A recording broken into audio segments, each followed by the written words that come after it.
बॉलीवुड अभिनेता धर्मेंद्र अब हमारे बीच नहीं हैं। उनके निधन के बाद उनके परिवार और पूरे बॉलीवुड में शोक की लहर है। इन सब के बीच एक सवाल उठ रहा है कि धर्मेंद्र की प्रॉपर्टी में, उनके पेंशन में क्या उनकी दूसरी पत्नी हेमा मालिनी को अधिकार मिलेगा या नहीं मिलेगा। तो कानून क्या कहता है, आपको बताते हैं कि धर्मेंद्र की जो प्रॉपर्टी है उसका बंटवारा किस आधार पर और किस तरह से हो सकता है। एक जानकारी के मुताबिक धर्मेंद्र अपने पीछे लगभग 450 की प्रॉपर्टी छोड़ गए हैं, जिसमें संपत्ति है, कई जगहों पर फार्म हाउस हैं और मुंबई में एक आलीशान बंगला है। इन संपत्तियों में किस किस का अधिकार होगा, तो आपको बता दें धर्मेंद्र ने 2 शादियां की हैं। पहली पत्नी से उनके 4 बच्चे हैं, जबकि दूसरी पत्नी से 2 बेटियां हैं। इन 6 बच्चों का अधिकार धर्मेंद्र की प्रॉपर्टी में होगा, जबकि उनकी दूसरी पत्नी हेमा मालिनी का अधिकार नहीं होगा, ना तो उनकी संपत्ति में, ना ही उनके पेंशन में। अब ऐसा क्यों है? क्योंकि धर्मेंद्र ने 2 शादियां की थी। साल 1954 में उनकी पहली शादी हुई थी और पहली पत्नी प्रकाश कौर को तलाक दिए बिना ही उन्होंने कई साल बाद दूसरी शादी की हेमा मालिनी से।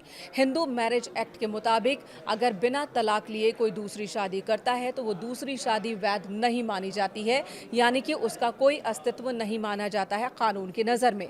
और ऐसे में हेमा मालिनी को धर्मेंद्र की संपत्ति में कोई कानूनी अधिकार नहीं मिलेगा। लेकिन वहीं सुप्रीम कोर्ट के एक फैसले में इस बात को साफ किया गया है कि दूसरी पत्नी से जन्मे बच्चों का अधिकार होता है, वो बच्चे वैध माने जाते हैं। और इस वजह से हेमा मालिनी और धर्मेंद्र की 2 बेटियों, यानी कि इन दोनों बेटियों का अधिकार होगा धर्मेंद्र की संपत्ति में। और ये फैसला लिया था साल 2023 में सुप्रीम कोर्ट ने। और रेवन सिद्धप्पा बनाम मल्लिकार्जुन केस था, जिसमें पूरी तरह से स्पष्ट किया था सुप्रीम कोर्ट ने कि भले ही दूसरी शादी वैध ना हो, लेकिन दूसरी पत्नी से हुए बच्चे वैध माने जाएंगे और उन्हें भी अपने पिता की संपत्ति में पूरा अधिकार मिलेगा। लेकिन यहाँ एक बात और मैं साफ कर दूं कि इन 2 बेटियों को धर्मेंद्र की प्रॉपर्टी में तो हिस्सा मिलेगा ही, बराबर का हिस्सा। जिस तरह का हिस्सा सनी देओल को या बॉबी देओल को या फिर उनकी पहली पत्नी से हुई 2 बेटियों को मिलेगा, लेकिन पैतृक संपत्ति में कोई अधिकार नहीं होगा। यह अधिकार सिर्फ और सिर्फ धर्मेंद्र की संपत्ति तक ही लिमिटेड होगा।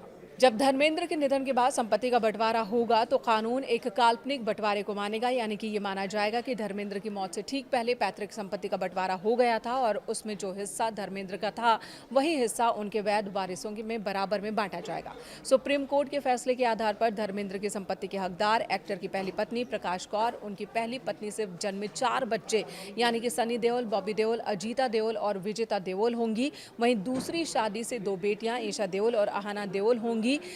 हेमा मालिनी को अधिकार नहीं होगा। जिनको अधिकार होगा इन सभी को धर्मेंद्र की संपत्ति में बराबर का हिस्सा मिलेगा। कानूनी रूप से हेमा मालिनी को धर्मेंद्र की संपत्ति में हिस्सा नहीं मिलेगा, क्योंकि उनकी शादी हिंदू मैरिज एक्ट के तहत वैध नहीं मानी जाएगी।